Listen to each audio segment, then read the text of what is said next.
పిర్ర అంటే తొట్టు. 4 పెళ్ళైనటువంటి ఆడదాని యొక్క కాపడి. 5 పద్మము. ఈ 5లో లక్ష్మీదేవి కూడా ఉంటుంది. ఈ 5 ఎక్కడ పూజింపబడతాయో లక్ష్మీదేవి అక్కడ స్థిరనివాసం ఉంటుంది. ఇది ఆనాడు మంగాదేవి యొక్క తల్లి ఎలా పంపిందంటే చిన్నారి చిట్టి మంగరాజే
అంటే ఆడపిల్ల పేరు తెచ్చే అక్కడ ఉండేటువంటి విధి విధాలను బట్టి నడుచుకునేటువంటి నడకను బట్టి పక్కన పెళ్లి కాలేటువంటి అమ్మాయి అలాంటి ఆ పిల్లలు చూడమ్మా ఎంత అందంగా చేసుకుంటూ కాపురమని నడవడికని బట్టి. పట్టణానికల్లా పేరుదే, గోత్రానికల్లా గొప్పదనమే. పెళ్ళైగానే పెళ్లి కాకపోయినా గుళ్ళోకి వెళ్తే ఏమడుతారు మనకే గోత్రం లేకపోతే పూజకి రద్దు కాదు. కనుక గోత్రానికల్లా గొప్పదనమే. పట్టణానికల్లా పేరుదే, వంశానికల్లా ఉనితే.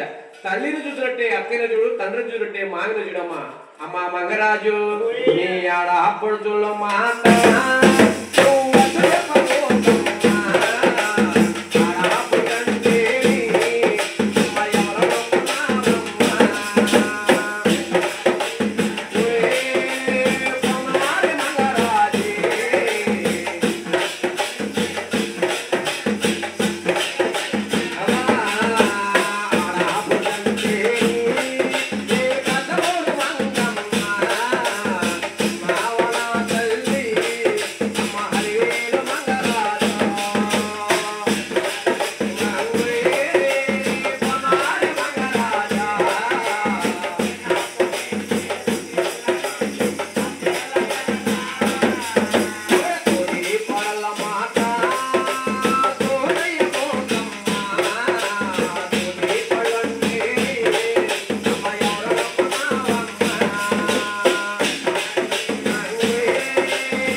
ఆడపడుచు మాట కానీ అడ్డు చెప్పినట్లయితే అత్తగారికి చెప్పి మామగారు చెప్పి భర్తగా చెప్పి పచ్చని కావాలని చిచ్చులు పెడతామా నీ ఆడపడుచు మాట నువ్వు ఇప్పుడు అడ్డు చెప్పుకో.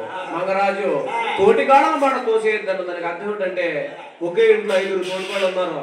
ఆవిడకి ఈవిడికి ఈవిడికి అత్తమాల నుంచి ఆచి పంచుకుంటాం చచ్చిపోయే కాళ్ళు వెడిగిలో పెట్టడం పెడతా ఉంటే మేము 5 ఆస్తి పంచుకుంటా ఉంటే వాళ్ళు తినరు. కనుక అక్కా చెల్లిలాగా మీరు కలిసి ఉన్నట్లయితే అత్తమామల ఉన్నంత వరకు కూడా ఇంటి గుట్టు ఈది పడేది కాదు. మహాతల్లి ఏనాడు రాకాశలు కని పంపింది ఇంటికి కోడలు ఇంటి గుట్టంతా ఈది పడిపోయినటువంటి అపకీర్తిని పోతే ఒక ఆడదాని కూడా మనకి నవ్వునిచ్చు. మరి మీరు నవ్వుతారు కానీ నాకు అర్థమవుతుంది కాదు. అంటే ఇన్ని విధాలు ఉన్నాయి, ప్రతి ఇంట్లో ఉండి జరిగేది. నువ్వు ఎలా ఉండాలంటే అమ్మా నువ్వు ఆడపిల్లవైనావు కాబట్టి తోడుకోవడం నువ్వు కోడలుగా నేను కోడలే వందిగా ఉండి వందనముగా ఉండి అత్తమామలనే తల్లిదండ్రులా చూడు. అప్పుడు నీ బిడ్డలను చూస్తారు. కనుక నువ్వు తోడుకోవడం కూడా తోసేద్దమ్మా. ఆడపడుచు మాట్లాడి చెప్పొద్దు. మంగరాజు నట్టెంట మంగరాజే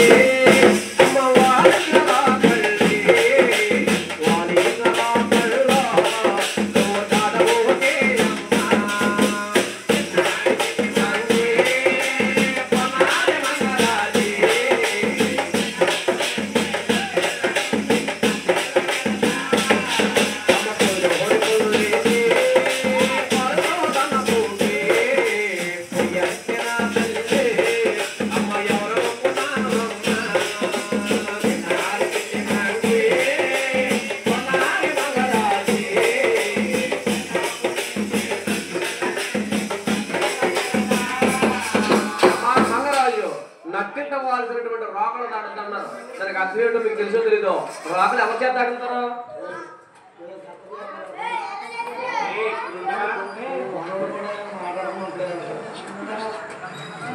నట్టింటి వాల్సినటువంటి రోకలు ఎటువంటి దాటుతారంటే ఎవరితో దాటుతారు తెలుసా? కొత్తగా గేదెలు కొనుక్కుంటే పాలయ్యి బాగా వాళ్ళని ఎక్కడి నుంచో దాటుతుందని చెప్పి పాడి గేదెలు దాటిస్తారు. నట్టింటవలసినటువంటి రోకలను మంగాదేవి కానీ ఏడపిల్ల దాటకూడదు. అమ్మ నువ్వు దాటని కొంత దోషం. అమ్మ మంగరాజు పొయ్యిలోని పొల్లెట్టు కోళ్ళతో కలవద్దన్నారు. ఇవాళ మీకు అందరికీ గ్యాస్ స్టవ్ వచ్చింది. పూర్వం మీ పెళ్ళైన రోజుల్లో పొయ్యిలేదే గ్యాస్ స్టవ్ లేదు. అత్తమామలకి ఆడపడుచులకి వెనకాల అందరికీ ఆ ఇంటి కోడలు వండి పెట్టాలి. అప్పుడు పొయ్యిలోని పొల్లే కదా గబగబా కొరకాల్సిన పాలతో తనొద్దామన్నారు. పొయ్యి అంటే సాక్షాత్తు పార్వతీ పరమేశ్వరుడితో సమానం. ఆ విషయం ఎందుకంటే ₹1,00,00,000 బిల్డింగ్ కట్టుకున్నాం, పేదవాడైనటువంటి ఒకడు ఊరు గుడిసి కట్టుకున్నాడు. ఆ గృహప్రవేశానికి మొట్టమొదటిగా ఏం కావాలి? పొయ్యి ఏర్పడాలి. ఆ పొయ్యి కూడా ఎవడు పెడతాడు? పెడతాకూడదు. నీ ఇంటి ఆడపడుచు కానీ నీకు ఆడపడుచుకున్న వర్షం తప్ప మరో వాళ్ళ చేత ఆ పొయ్యి వెలిగించడానికి ఉండదు. ఒక వెన్ను పట్టున్నటువంటి అంటే ఒక మండువలువులు చూసుకోండి. ఆ వెన్ను పట్టున్నటువంటి లోలో పెద్ద కొడుకు, చిన్న కొడుకు, మూడో కొడుకు ముగ్గురు వేరుగా ఉన్నారు. అత్తమామలు కూడా వేరుగా ఉన్నారు. అప్పుడు ఎన్ని పొయ్యిలోని? 4 పొయ్యిలోని. అంటే ఒక వెన్ను పట్టున్నటువంటి ఇంట్లో ముగ్గురు కొడుకులు కానీ వేరేగా ఉన్నట్లయితే ఆ ఇంట్లో ఆర్థిక స్థితిగతులు ఉండవు, ఎవరికి కూడా బాగోదు. ఒకే ఎన్ని పట్టిన ఇంట్లో 3 పొయ్యిలు ఉండకూడదు అంటారు. అందుకుంటే పొయ్యి అంటే సాక్షాత్తు పార్వతీ పరమేశ్వరుడితో సమానం. మనం వంట చేసిన రోజుల్లో పార్వతీ పరమేశ్వరుడు పొలివైంటారు కనుక అమ్మ పొయ్యిలోని కొరకంచను నువ్వు కాలుతో ఎన్నడూ కూడా నువ్వు తన్నగ తల్లి. అమ్మ రంగరాజు నువ్వు పొద్దును లేచి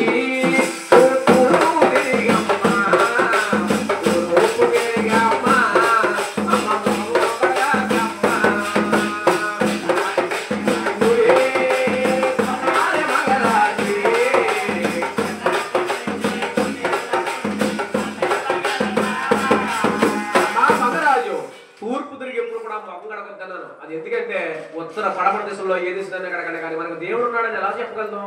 మొదటి చూపించేది సూర్యనారాయణ పుత్రి కనుక తూర్పు తిరిగి ఎవరు ముఖం కడుక్కున్నా కడిగి దరిద్రాన్ని అనుభవిస్తారు.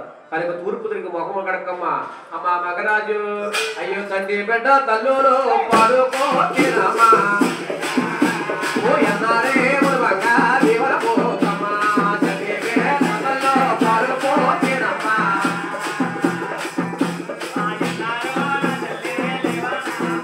అమ్మ పిల్లల దేవంగా ఎవరికో నవ్వుయి అమ్మ పిల్లల దేవంగా దేవుళ్ళే మగా ఎవరికో నవ్వమ్మా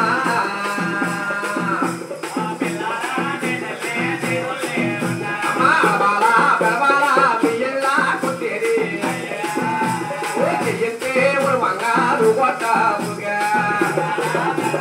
బియ్యలా కొట్టేది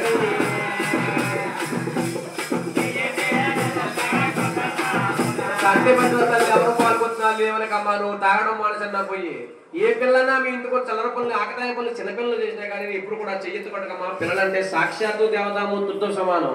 అమ్మా మగరాజు నువ్వు నట్టింట ఒలివంగా తారమ్మో చేజమ్మా ఈ పులిగడప తాడమ్మా తాదో బాబుకో నట్టింట ఒలివంగా తారమ్మో చేజమ్మో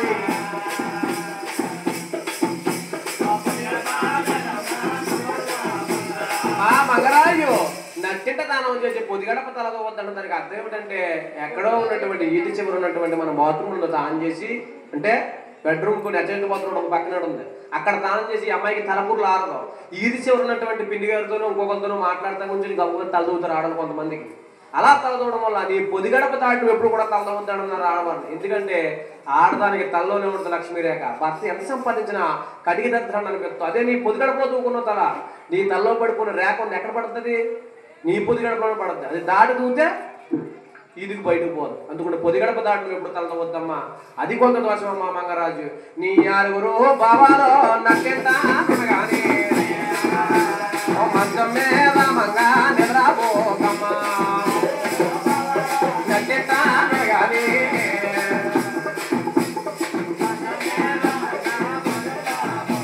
మంగాదేవికి 6 బావగారులండి. బావగారు ఉండగా నక్కింటి మీద నిద్రపోద్దండి. అసలు ఏ తల్లి చెప్పింది దీనికన్నా ఎప్పుడన్నా ఆలోచించాలని ప్రశ్న ఉందా మీకు? ఎందుకంటే మనం ఎన్ని సంవత్సరాలు కట్నాలు కానుకలు ఇచ్చినా 15 లక్షల కంటే ₹1,00,00,000 కట్నం ఇచ్చినా కానీ ఇలాంటి విషయాలు ఏ తల్లికి చెప్పడం మనం ఎలా పెళ్ళి అవుతూ 3 రోజులు ఉండొచ్చు 4 రోజులు ఏదే కాపురం పెట్టుకోమంటాం. కాలం అలా మారిపోయింది. ఎందుకంటే మంగాదేవి 6 బావగారులు నక్కింటి ఉండగా మంచం మీద ఎన్నడూ కూడా నిద్రపోద్దండి. ఎందుకంటే మంచం అంటే సాక్షాత్తు బావగారితో సమానం. బావగారికి మంచానికి సంబంధం ఏంటంటే దాసోహం బాగా పెడితే మంచం ఎక్కిద్దా? మీకు ఎప్పటి నుంచో తెలిసి ఉండదండి. ఎందుకెళ్తుంటే అది మంచం అంటే బావగారితో సమానం అని. దానికి ఉన్న జ్ఞానం కూడా మనకు లేదు. బావగారు ఎక్కడ ఉంటాడు? మంచం మీద కాలేజ్ టీవీ చూద్దాం కాలం అన్నట్టు. మంచం మీద బావగారు నెట్టినకుండా నువ్వు కూర్చోద్దామా కూర్చోద్దామన్నారు. బావగారు ఎందుకన్నారంటే మంచం అంటే సాక్షాత్తు బావగారు సమానం. మరి నీకు అంతగా నిద్ర వస్తే నీ బావగారు ఉన్నారు, నీకు నిద్ర వచ్చేది కదమ్మా. ఎక్కడ కూర్చోనంటే నీ నట్టిన నీ కుడివైపు ఉన్నటువంటి బయట సింగి జాప నెట్టిన నిద్రపోగానే బావగారు ఉండగా మంచం మీద ఎన్నడూ కూడా నిద్రపోకమ్మ. సాక్షాత్తు మంచం అంటే బావగారితో సమానం. అమ్మ మంగరాజు